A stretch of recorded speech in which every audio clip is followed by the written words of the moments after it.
Nous sommes avec Gaétan Barrette. Gaétan, la Caisse de dépôt a dépensé plus de 10 millions de dollars pour ses nouveaux bureaux à New York. Est-ce que c'est justifié ou pas? Des fois, quand je vois les textes sur les dépenses, je me dis, coudon, est-ce qu'on voudrait que nos diplomates ou nos politiciens se promènent en métro puis aient des bureaux insalubres dans les 3,5? Qu'est-ce que tu en penses, toi? Ben moi, je pense que c'est justifié dans la mesure où ils sont allés dans le centre de Manhattan. Là. Ils sont dans le quartier des affaires. Ils sont là où l'action se passe. Et quand on vérifie, comme le journal l'a fait ce matin, les prix du marché, parce que c'est ça qui est Oui. important, là. New York, c'est une ville qui est très dispendieuse, là. Écoute, là, tout le monde sait ça, ou ceux qui suivent ça Ben un oui. peu, un condo bien ordinaire, tu vas le payer 5 millions, là. Alors, la rénovation pour 20 000 pieds carrés, là, faut regarder ça, là, c'est beaucoup, là. C'est 10 maisons luxueuses à Montréal, là.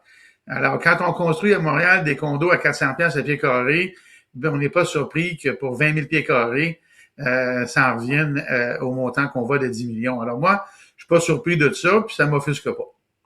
Parce que souvent, les gens disent c'est épouvantable, on dépense, puis bon, les politiciens qui ont des chauffeurs avec des limousines, puis, tu sais, à un moment donné, là, aussi, là, tu sais, ils ont pas pour prendre le métro puis se promener en vélo, puis, comme je te dis, là, tu sais, est-ce qu'on pousse ça un peu trop loin, là, les indignations sur les dépenses de l'État?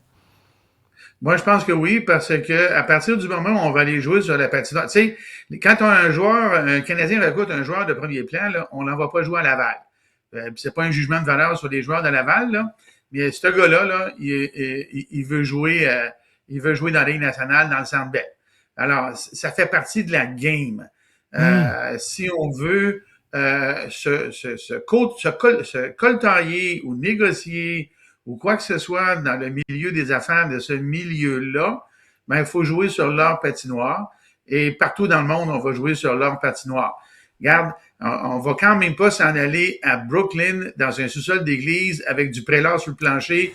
Et je dis ça avec le plus grand des respects pour ceux qui vivent dans des environnements Oui. de ce type-là. Et quand on est dans la finance, l'image est très importante. Et bon, ben l'image, peut-être que l'entrée de l'immeuble et l'entrée des bureaux vont être en marbre.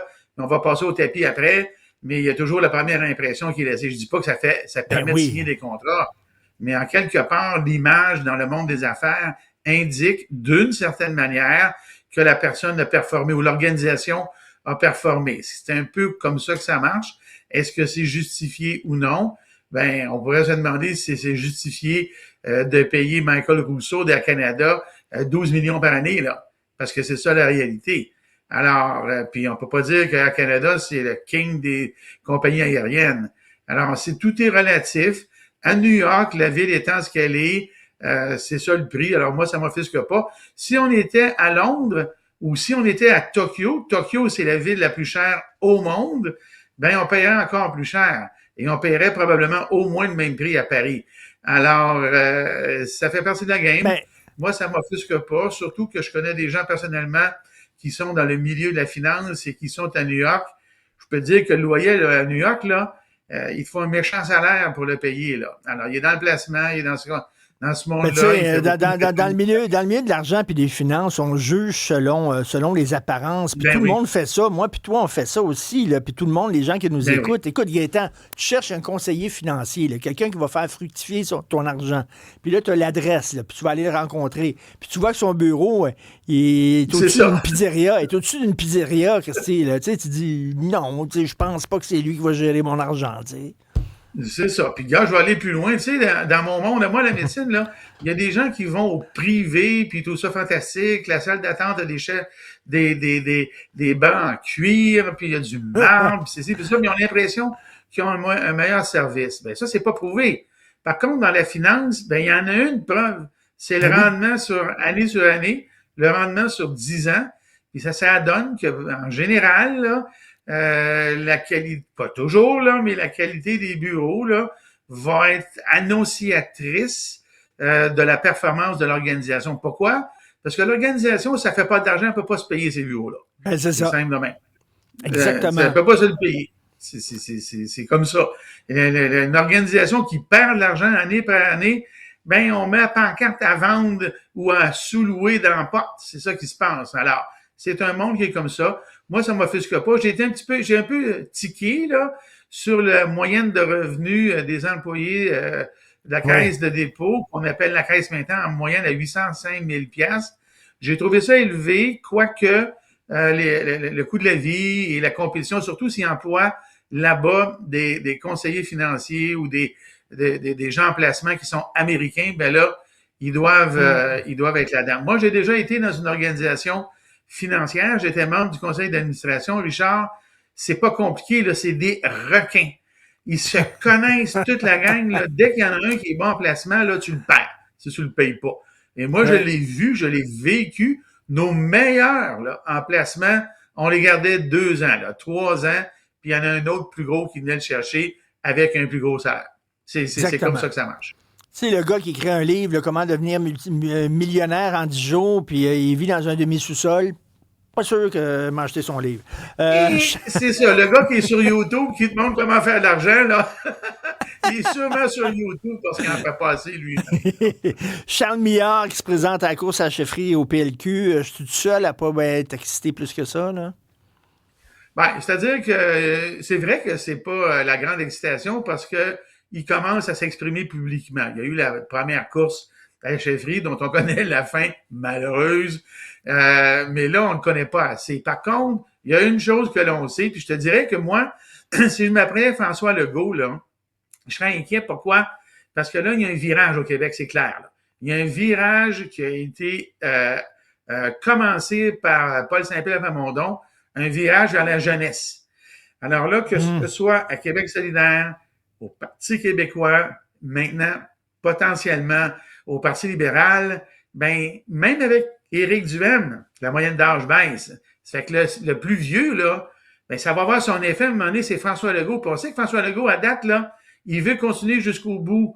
Et je pense que dans la population, le politicien dans les 2 dernières années qui a eu le plus d'impact positif par sa façon de faire la politique, c'est Paul Saint-Pierre Mm. Plamondon. Et ça passe ça par 2 éléments. Son âge et sa façon de s'adresser au public.